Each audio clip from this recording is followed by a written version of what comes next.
Miss பண்ண எபிசோடுகளை miss பண்ணாம பாருங்கள் உங்கள் தந்திவன் யூடியூப் சேனல் மற்றும் தந்திவன் ஆப்பில் முற்றிலும் இலவசமாக.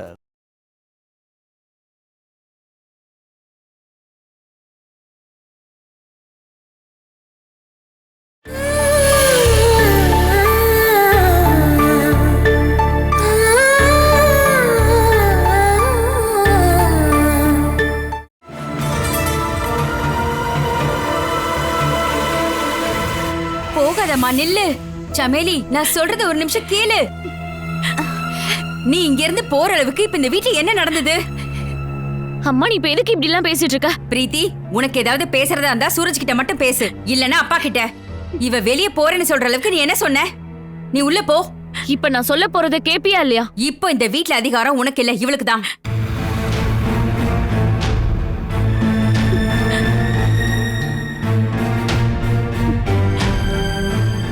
இவ ஒரு வார்த்தை சொன்னா உன்னையே நான் வெளியே அனுப்பிடுவேன். அது மட்டும் இல்ல, இவ மேல உனக்கு இனிமே எந்த உரிமையும் இல்ல. சமேலி, நான் சொல்றேம்மா, நீ உள்ள போ. பிரீத்தி உன்கிட்ட ஏதாவது தப்பா பேசியிருந்தா அதுக்காக நான் உன்கிட்ட மன்னிப்பு கேட்டுக்கிறேன். பிரீத்தி இல்ல, நான் தான் தப்பு பண்ணிருக்கேன். தப்பு பண்ணவங்களுக்கு தானே தண்டனை கிடைச்சாகணும். அப்படின்னா நான் தான் இங்க இருந்து போயாகணும். சமேலி, நில்லுமா, போகாத. சொன்னா கேளுமா, போகாத. தயவு செஞ்சு போகாத. அப்படி போற அளவுக்கு நீ என்னதான் தப்பு பண்ண? அத பிரீத்தி சொல்லுவா. அப்ப நான் இங்க இல்லாம இருக்கிறது தான் ரொம்ப நல்லது. என்னதான் தலை போற காரியமா இருந்தாலும் மாமாவும் சூரஜும் வந்ததுக்கு அப்புறம் நீ போனா போதும். அவங்க யாரும் இங்க வர்றதுக்கு முன்னாடி நீ இவளை அனுப்பி வைக்கிறது தான் நல்லது. அப்படி இல்லனா இங்க பெரிய பிரச்சனை நடக்க வாய்ப்பு இருக்கு. உங்க புருஷனும் பையனும் வந்தா நடக்கிறது வேற. ஐயோ, என்ன பிரச்சனைன்னு கொஞ்சம் தெளிவா தான் சொல்லுங்களேன். இங்க பாருமா, இப்ப நீ எங்கதான் போவ?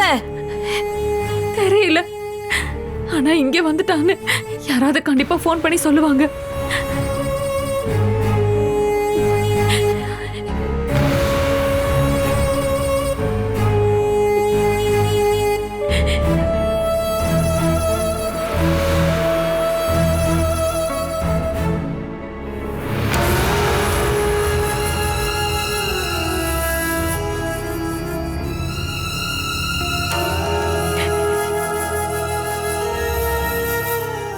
தனியா இல்ல, 3 உயிர் இப்ப போக போகுது.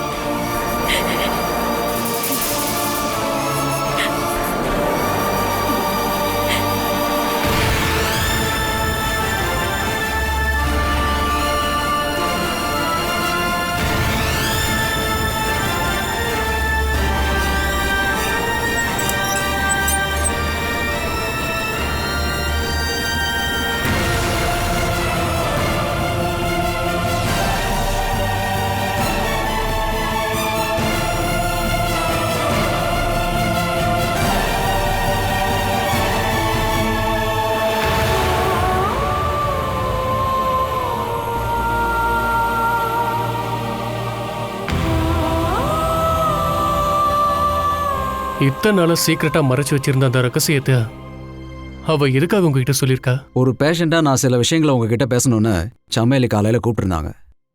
அவங்க என்கிட்ட பேசின விஷயங்களை வச்சு உங்ககிட்டையும் டிஸ்கஸ் பண்ணலாம்னு முடிவெடுத்தேன். சமேலி பையனை பத்தி எனக்கு ஏற்கனவே தெரியும்னு அவளுக்கு ஏதாவது சந்தேகம் வந்துருச்சா? No, never. சூரஜுக்கு அதை பத்தி எதுவும் தெரியாதுன்னு சமையலி நினைச்சிட்டு இருக்கா. எனக்கு அதை பத்தி எதுவும் தெரியாத மாதிரி அவகிட்ட கொஞ்ச நாளைக்கு நடிக்க போறா. என் மனசு அதனால கொஞ்சமாவது சந்தோஷம் அடையல. ஆனா ஒரு மனுஷன்ற முறையில என் மேல எனக்கு ரொம்ப வெறுப்பா இருக்க. சமேலி தன்னுடைய வாழ்க்கைய சூரஜ் கூட சேர்ந்து வாழலான்னு முடிவு பண்ணிட்டாங்க. ஆனா அதுக்கு தடையா இருக்கிறது அவங்க பையன். பையனை வேண்டான்னு வச்சுட்டு உங்க கூட வந்து வாழ்றதா இல்ல உங்ககிட்ட இருந்து விலகி பையன் கூட போய் சேர்றதான்னு அவளுக்கு முடிவெடுக்க முடியல. எல்லாத்தையும் முடிவுக்கு கொண்டு வரணும்னு ஒரு முடிவு எடுத்துட்டேன். இனிமே அதை பத்தி பேசி எந்த பிரயோஜனமும் இல்லை. சமேலி வாழ்க்கையில் நடந்த எல்லா விஷயங்களையும் அவன் என்கிட்ட ஓப்பனாக சொல்லிட்டான். வாலிப வயசுல ஏற்பட்ட அந்த காதலை ஏமாத்திட்டான். உங்க வாழ்க்கைக்குள்ள அவ வர்றதுக்கு முன்னாடி ஒருத்தனை முழுசா நம்பி எல்லாத்தையும் பங்கு போட்டுக்கலான்னு வழி மாறி போன பொண்ணு தான் அவ. சரியா சொல்லணும்னா அவ வாழ்க்கையில நடந்த மிகப்பெரிய தவறு அது. நானும் 5 வருஷமா ஒரு பொண்ணை லவ் பண்ண. அவதான் என் வாழ்க்கைன்னு நினைச்சிட்டு இருந்தேன். மனசுல ஒரு கெட்ட எண்ணத்தோட நான் அவளை என்னைக்குமே தொட்டது கிடையாது. நம்ம சூப்பர் ஸ்டார் படத்தில் சொல்கிற மாதிரி 2 நாளைக்கு காதல் இருக்கும். 2 பாம்பு பின்னிட்டு இருக்கிற மாதிரி ஒரு காதல். பூவும் அதோட நாரும் போல ஒன்றா இருக்கும். ஒவ்வொருத்தர் எடுக்கிற முடிவில் தான் இது அடுத்த கட்டத்துக்கு போகும். அவ பண்ண தப்புக்காக வீணா போனது என்னோட வாழ்க்கையும் தான். இதுக்கப்புறம் அவன் என் கூட தங்கறதுக்கு நான் அனுமதி கொடுக்குறேன். அவ வயிற்றுல வளர குழந்தைய பிரசவிச்சு அந்த குழந்தைய என்கிட்ட கொடுக்கணும். அதுக்கப்புறம் அவ பையனை கூட்டிக்கிட்டு அவ எங்க வேணாலும் போய் வாழட்டும். அதுக்கு வாய்ப்பில்லை. இந்த உண்மை உங்களுக்கு தெரிஞ்சிருச்சுன்னு அவங்களுக்கு தெரிஞ்சா அதுக்கப்புறம் அவங்க உயிரோடு இருக்க மாட்டாங்க.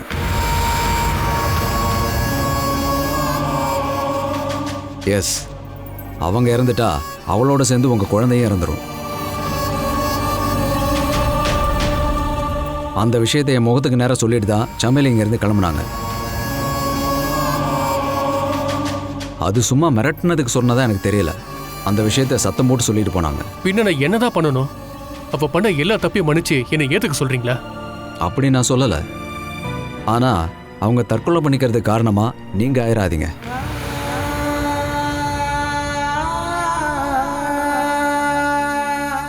சமையலுக்கு தெரியாமல் அவங்க அப்பா அம்மாவை வர வச்சு இந்த எல்லா விஷயத்தையும் அவங்க முன்னாடி நீங்கள் பேசணும்.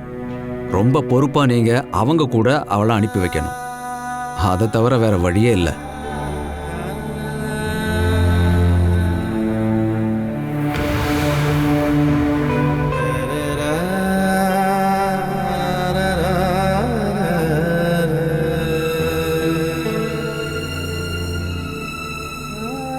சூரஜ், எல்லா வழியும் அடைச்சிட்டீங்களா? நாம போற வழி அடைச்சிருந்தா அது பயனை தடப்படுறதுக்கு இல்ல, அதை விட ஒரு நல்ல வழி காட்டும்னு நான் எங்கேயோ படிச்சிருக்கேன். இப்போ அதுக்குண்டான மார்க்கம் எனக்குள்ள வர ஆரம்பிச்சிருச்சு. அது சக்சஸ் ஆனா நம்ம மறுபடியும் மீட் பண்ணலாம்.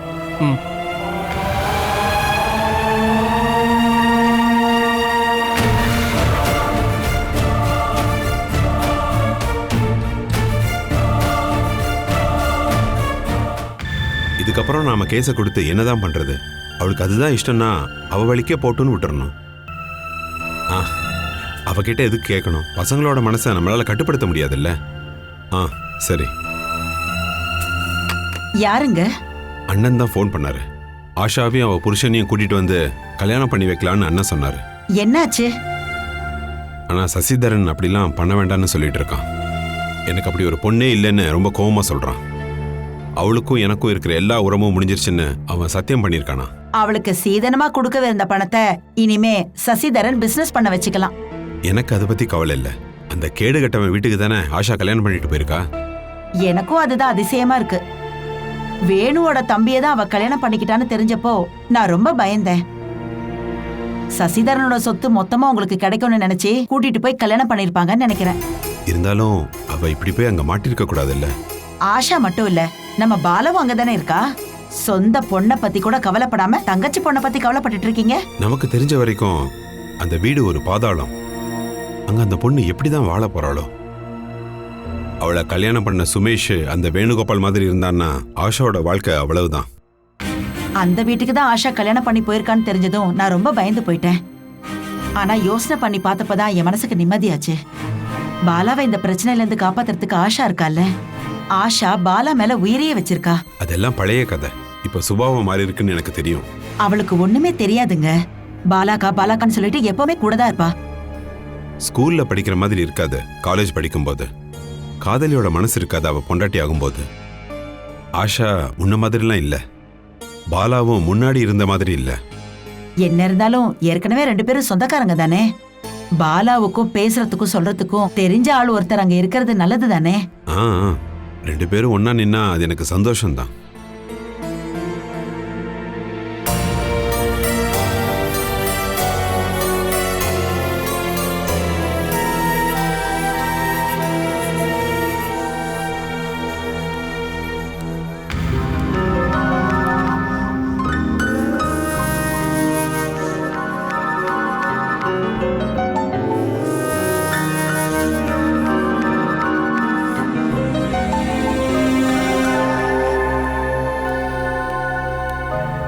என்ன யோசனை பண்ணிக்கிட்டு இருக்க?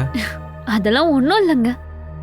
எல்லாத்தையும் நம்ம பர்ஃபெக்டா பண்ணணும். கோயில்ல நம்மளுடைய கல்யாணத்தை ரொம்ப சிறப்பா பண்ணணும். அப்படின்னா ரெஜிஸ்டர் ஆஃபீஸ்ல பண்ணது? அது சட்டப்பூர்வமான ஒரு திருமணம். 4 பேருக்கு தெரியற மாதிரி கல்யாணம் பண்ணணும்ல. எதுக்கோ நான் யோசனை பண்ணி பண்ணிருக்கணும். இதுக்கப்புறம் யோசிச்சு என்ன பிரயோஜனம்? நான் கல்யாணத்தை பத்தி சொல்லலங்க. வேற? எங்க வீட்ல இருந்து ஓடி வந்ததை பத்தி சொல்றேன். வரப்போற பிரச்சனைகளை பத்தி கொஞ்சம் யோசிச்சு பார்த்திருக்கலாம்னு தோணுது. இதெல்லாம் இப்படிதான் நடக்கும். அப்பா இந்த கல்யாணத்தை ஒத்துக்கிட்டாருன்னா அதுக்கப்புறம் நம்ம சந்தோஷமா இருக்கலாம். ஏய், 2 பேர் இங்க நின்று ரொமான்ஸ் பண்ணிட்டு இருக்கீங்களா? ஏண்டா, இவ அப்பா போலீஸ் ஸ்டேஷன்ல கம்ப்ளைண்ட் கொடுக்கலன்னு தானே நீ என்கிட்ட சொன்ன? ரிட்டனா கம்ப்ளைண்ட் கொடுக்கல. ஆனா அந்த ஆளோட பொண்ணை கண்டுபிடிக்கிறதுக்காக அந்த ஸ்டேஷன்ல இருக்கிற எஸ்ஐக்கும் இன்ஸ்பெக்டருக்கும் காசு கொடுத்துருக்கான். 2 பேரும் தயவு செஞ்சு இங்கிருந்து எங்கேயாவது போய் ஒளிஞ்சுக்கங்க. போலீஸ் வந்து கேஸ் போட்டோம். அதுக்கப்புறம் தான் இந்த பிரச்சனைக்கெல்லாம் ஒரு முடிவு கிடைக்கும். போலீஸ் ஒன்னும் கேஸெல்லாம் போட மாட்டாங்க. உன்னை ஒரு வழி பண்ணிட்டு இவளை கூட்டிட்டு போயிருவாங்க. என்ன பிரச்சனை? இவங்களோட விஷயம் தான்டா, போலீஸ் கேஸ். ஐயா, அதெல்லாம் ஒண்ணு இல்லண்ணா. எங்க ஒரு நிமிஷம் வாங்க. நில்லு, நாம ஒரு மீட்டிங் போடணும். உன் டென்ஷன் எல்லாம் போகணும். எனக்கு வேணாம்.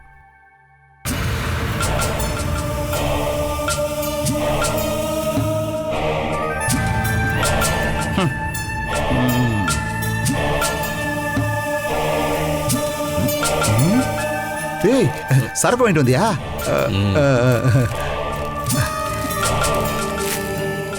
சூப்பர்ரா. இந்த சரக்கு அடிக்க நம்ம வேற யாரையும் கூப்பிட வேண்டியதில்லை. நீ வா, வாடா, வா வா, வாடா, இப்படி உட்காரு. அப்ப கிளாஸும் தண்ணியும்? கிளாஸை பத்தி ஏன் கவலைப்படுற, இப்ப கொண்டு வர்றேன். கிளாஸே, சரக்கு வந்துருச்சு, கொஞ்சம் வெளியே வா.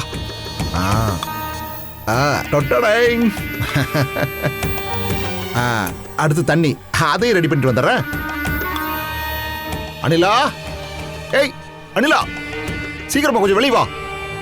சீக்கிரம் தண்ணி எடுத்துட்டு வாடி, எடுத்துட்டு வாடி. தண்ணி வந்து கொண்டே இருக்கிறது. அவ தண்ணி கொண்டு வரும்போது நம்ம சைட் டிஷ் சொல்லுவோம். அது அவளுக்கு ஒரு எக்ஸசைஸ் இருக்கட்டுமே.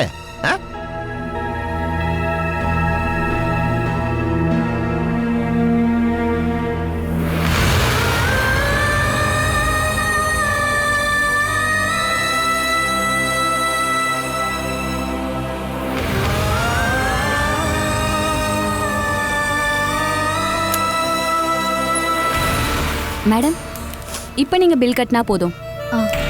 மாயமா வரலையா? சொல்லல. இனிமே யாரும் தேடி வரக்கூடாது. சிஸ்டர், ஒரு ஹெல்ப் பண்றீங்களா? என்ன? நான் பில் பே பண்ணிட்டு வர வரைக்கும் இவனை கொஞ்சம் பாத்துக்கிறீங்களா? அதுல என்ன இருக்கு? நீங்க இல்லாதப்ப இவனுக்கு துணையா நான் தானே இருந்தேன். நீங்க போயிட்டு வாங்க. செல்லம், அம்மா இப்ப வந்துடுறேன்.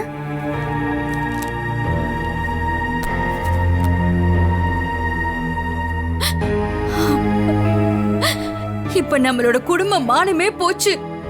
சூரஜ் கேட்டா இப்ப நான் என்ன சொல்லுவேன்? நமக்கு இது முன்னாடியே தெரியாதுலமா. அந்த பையன் கிட்ட அவ பாசத்தை அதிகமா காட்டினதை பார்த்தேன். ஆனா அது அவளோட பையன். என்ன அவ இங்க இருந்து போறதுக்கு முன்னாடி என்கிட்ட ஒரு வார்த்தை சொல்லிக்கலாம்ல. அவ கண்ணத்திலே ஒரு அறை விட்டுருப்பேன்ல. அவ பண்ண தப்புக்கு நமக்கு தான் பெரிய அவமானம். சூரஜோட வாழ்க்கை தான் அவ இப்ப நாசமாக்கிட்டு போயிருக்கா. இந்த விஷயம் வெளியே தெரிஞ்சா நம்ம மானம் போனது மட்டும் இல்லாம வெளியே தலை காட்ட முடியுமா? பெரிய கோடீஸ்வரன் வீட்டு பொண்ண பையனுக்கு கல்யாணம் பண்ணி வச்சு தலை நிமிர்ந்து நடந்துகிட்டு இருந்தவரு இப்ப தலை குனிஞ்சு நடக்க போறாரே. அதுக்காக நம்ம அப்படியே விட முடியுமா என்ன? இதுக்கப்புறம் தான் மத்த வேலையை பார்க்கணும். எப்படி? கல்யாணமே வேண்டான்னு சொல்லிக்கிட்டு இருந்தவன நம்ம எல்லாரும் கட்டாயப்படுத்தி அவனுக்கு கல்யாணம் பண்ணி வச்சோம். அவனும் அவளோட எல்லா விஷயத்திலயும் அனுசரிச்சுதான் போனான். நம்ம மனசு சங்கடப்படக்கூடாதுன்னு தானே. ஆனா இப்ப என்ன ஆச்சு? அவளுக்கும் என் அண்ணனுக்கும் கல்யாணம் பண்ணி வச்சது நான் தான். என் அண்ணனோட வாழ்க்கையில நடக்கிற எல்லா வெறுப்புக்கும் காரணமே நான் தான். இது மனசொடைஞ்சு போன ஒரு பொண்ணோட சாபம்தான். எனக்கு நல்லாவே தெரியும் இது அவளோட கண்ணீர் தான். யாருமா? பாலா ஓடுது.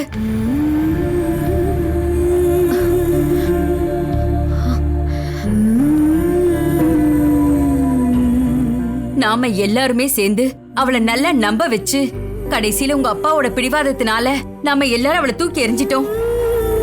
அதுவும் வரதட்சணை கம்மியா குடுக்கறாங்கங்கிறதுக்காக அவ சாபம் விடல. ஆனா அவளோட கண்ணீர் தான் இன்னைக்கு என் பையனோட வாழ்க்கையை நாசமாக்கிடுச்சு. இல்லனா இப்படி எல்லாம் நடக்க வாய்ப்பே இல்ல. பணம் இல்லாத காரணத்துக்காக ஒரு நல்ல பொண்ணை தூக்கி எறிஞ்சது அண்ணன் ஒண்ணும் இல்லல்ல. அண்ணன் அப்பாவோட பேச்சு தானே கேட்டாரு. அந்த பேச்சுதான் பாலா கிட்ட அவன் காட்டின வெறுப்பு.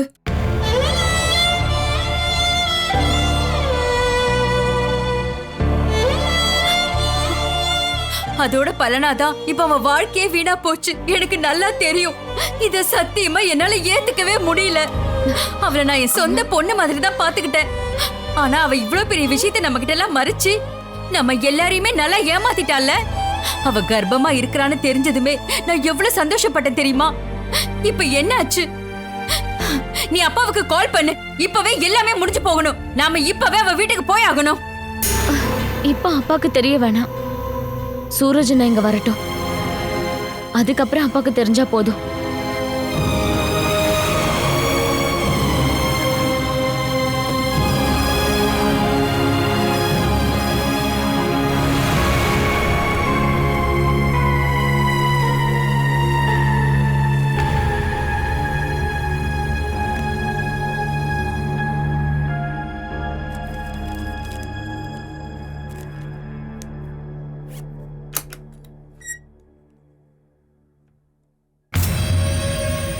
செல்லம், செல்லம், செல்லம்.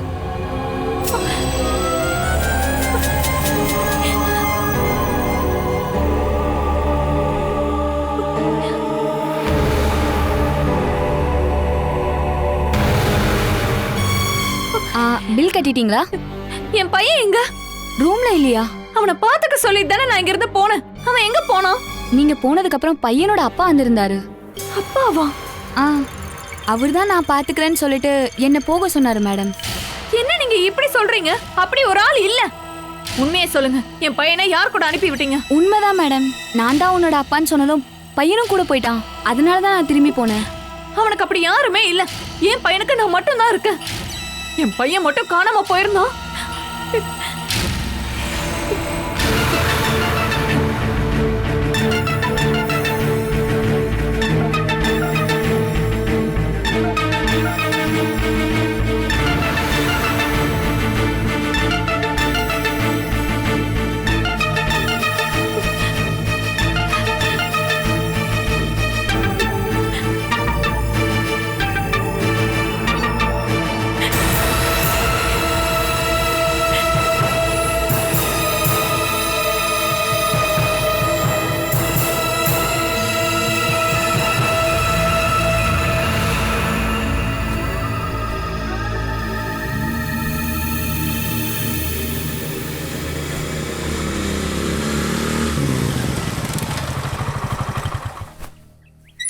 பாப்பா எங்கம்மா போயிட்டா?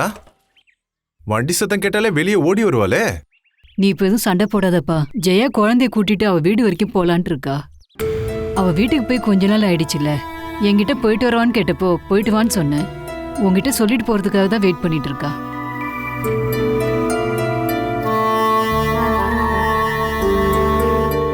என்னங்க ஒரு நிமிஷம். என்கிட்ட யாரும் பர்மிஷன் கேட்க வேண்டாம். என்னங்க நாளைக்கு காலையில நான் இங்க திரும்பி வந்துருவேன். உன் இஷ்டம் போல நீயே முடிவு எடுத்துக்கோ. ஜெயாவோட அத்தை பொண்ணு வீட்டை விட்டு ஓடி போய் கல்யாணம் பண்ணிக்கிட்டால. அந்த பொண்ணை பத்தி ஏதோ தகவல் கிடைச்சிருக்குன்னு அவ அம்மா ஃபோன் பண்ணியிருந்தாங்க. ஓ, அப்பப்ப கிடைக்கிற விஷயத்த இங்க சொல்லனா அவங்க மனசு சந்தோஷம் அடையாதுல்ல? என்ன அது புதிய அறிவிப்பு? அது அங்க போனாதானே இவளுக்கு தெரிய வரும். அது தெரிஞ்சுக்க அங்க போகணும்னு அவசியம் இல்ல. ஒரு வாரத்துக்கு முன்னாடி எவனோ கூட்டிட்டு போயிட்டான்னு சொன்ன பொண்ணு இப்போ மொளவு காட்டுல இருக்கா. என்ன அந்த விஷயம் உங்க அம்மா சொல்லவே இல்லையா? நேத்து அவ அம்மா ஃபோன் பண்ணப்போ நான் தான்ப்பா ஃபோன் எடுத்தேன். நேத்து குழந்தைக்கு உடம்பு சரியில்லைன்னு இவகிட்ட சண்டை போட்டு ஹாஸ்பிட்டலுக்கு போயிட்டு வந்ததுல இருந்து இவ எதுவுமே பேசாம தான் இருந்தா. ஆனா அந்த பொண்ணு எப்படி முழவ காட்டுக்கு போனா? அம்மா உங்ககிட்ட எதுவுமே சொல்லலையா ஜெயா? இல்ல, வீட்டுக்கு வா உங்ககிட்ட எல்லாத்தையும் சொல்றேன்னு சொன்னாங்க. எல்லாத்தையும் விவரமா நான் உனக்கு சொல்றேன். பாலாவோட புருஷன் வேணுவோட தம்பின்னு ஒருத்தர் இருக்கான்ல, அந்த சுமேஷ், அவனும் இவ அத்தை பொண்ணும் தான் ஓடி போயிருக்காங்க. ஐயோ, ஆஹா, இது யாரு? அப்போட தங்க குட்டியாச்சு. டேய், இதை யார் உன்கிட்ட சொன்னது? எல்லாமே எனக்கு தெரியும்னு சில பேர் என்ன நினைக்கிறாங்கன்னா, இந்த விஷயத்த முளவு காட்டுல இருந்து பாலா எனக்கு ஃபோன் பண்ணி சொன்னதா நினைப்பாங்க. இல்லைன்னா இந்த விஷயம் எனக்கு எப்படி இவ்வளவு விவரமா தெரியும்? மக்களோட பணத்தை ஏமாத்துற ஃபினான்ஸ் கம்பெனி நடத்தி கோடிக்கணக்கான பணத்தை சம்பாரிச்சு வச்சிருக்கிற சசிதரனுடைய எல்லா சொத்துக்கும் ஒரே வாரிசு அந்த பொண்ணு தான். அவ இப்ப போயிருக்கிறது பணத்துக்காக என்ன வேணா பண்ணக்கூடிய ஒரு கேடு கிட்டவன் கூட.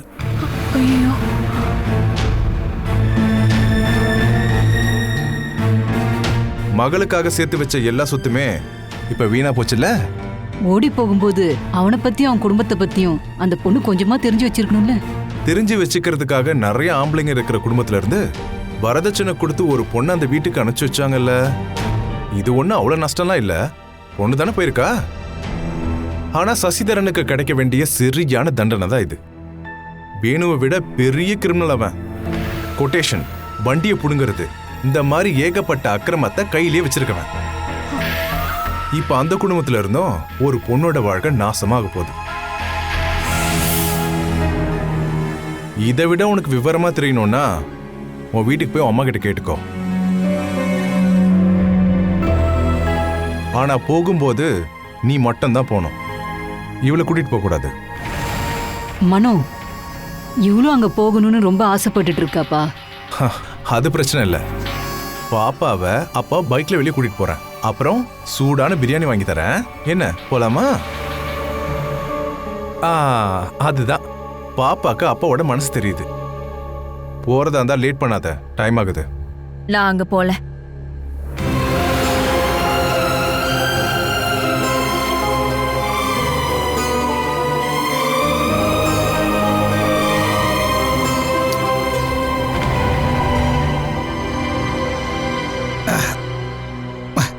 இங்க பாரு, இப்ப நம்ம Sumesh திருந்திட்டான்டா.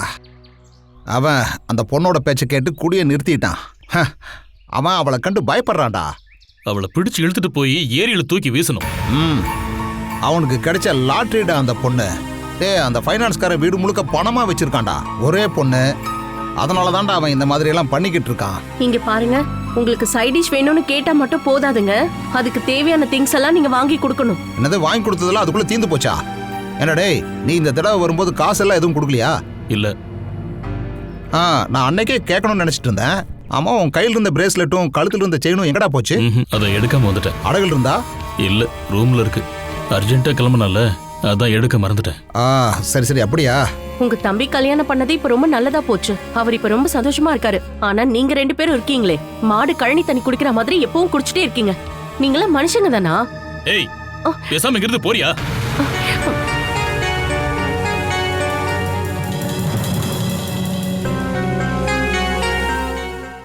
Catch us on TV, Thandivan app, thandivan.com and YouTube.